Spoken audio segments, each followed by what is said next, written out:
Now for the fun part. We have our properly formatted API URL. We have our endpoint right here. We're taking our search term and we're interpolating it in there. We're taking our API key and we're interpolating it in there. And we can get back a cool little response, and I'll show you exactly what I mean in a second. But the first thing we're going to do is we're going to use this format API URL to create a URL that we can pass into our called GIPHY API URL.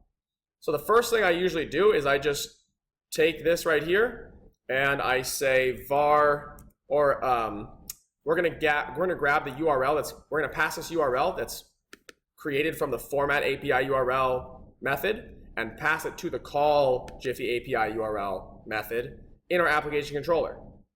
So right here, I would say search term equals params, and then what did we name our input? Search term. Cool.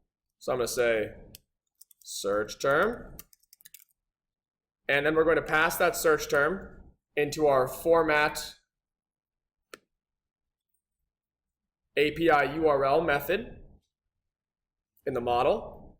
But remember that in our application controller, we did not require the GIPHY model.rb, we required sample model. So make sure you change this to GIPHY_model first so that you can use those methods inside your application controller.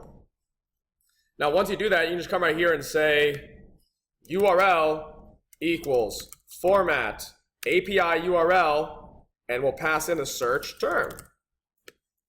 And now we have a URL that we can then pass to the results. So we just grabbed the user's input from the params hash. Okay, let me put that under the comment that I just did it in. Let me paste it in. Oops. Right there. Let's send the user's input to our GIPHY model.rb to format the API URL.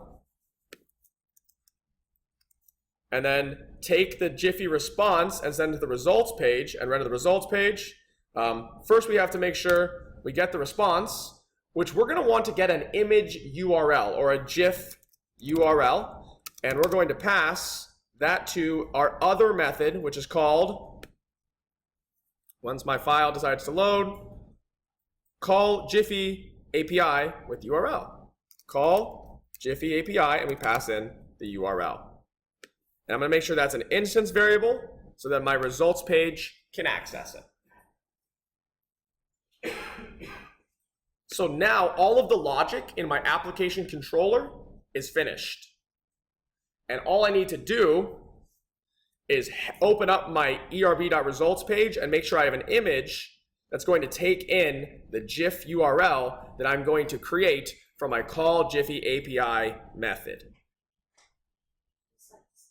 Let me Slack this entire thing out to everybody so y'all know what's up. Here's all the code. Ruby code. Okay. Work with me here. There we go. Yes, question. While I paste this into Slack. Yeah, no problem. In the model, call GIPHY API is, I have it blank. Did you add something to it? I have not added anything to the call GIPHY API yet, but we are going to in a second. So it's okay, so it's not going to work. Not going to work yet, but we do want it to return a GIF URL. That is the goal of this method, right? Is to return a GIF URL that we take here and we're going to pass into the results.erb page. And actually, we can go ahead and open up the results.erb page right now and just create an image tag that is going to hold the URL that we're going to get back from GIPHY. Now remember that if we want to embed Ruby code inside our HTML, we have to use those funky little, these percentage sign equals to display the actual results of running our Ruby code. So this is going to be called GIF URL, and fortunately, Cloud9 will even tell us this is what it looks like from our application controller. So we know this instance variable, this GIF URL instance variable, is coming from our application controller. So nice of Cloud9. Just makes our life so much easier. Some things about Cloud9, I'm like, why do you do this? And some things I'm like, you're the greatest human being I know. Team over at Amazon, thank you, and also figure your life out. So let's go ahead and save this, and honestly, all we need to do now is write a method inside the GIPHY model, and everything's gonna come together so nicely. Now, however, everything we've done so far hasn't been super complicated in terms like logic-wise. This next part, we're gonna have to step through a nested hash, and that gets a little bit messy. So I'm gonna save everything right here, and I'm gonna write some pseudocode inside my GIPHY model so that when I do create this method, I know exactly what I'm doing. Okay? The first thing we need to do is at the top of our file, you include all the gems needed to use APIs in Ruby. And there are a few. Then we're going to open an access point to grab data, convert the data to a Ruby hash,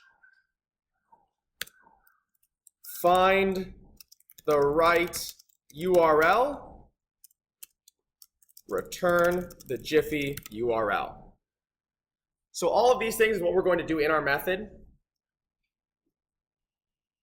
But the gem part is like, there's 3 steps here that are usually the most confusing, and I explain them. I give them like basically a synopsis of what each gem does and how we use each gem to accomplish our goal. So we're gonna write about maybe 8 lines of code, and we're gonna call it, and that'll be our app. So I'm gonna paste this code into Slack. If you have any questions, let me know.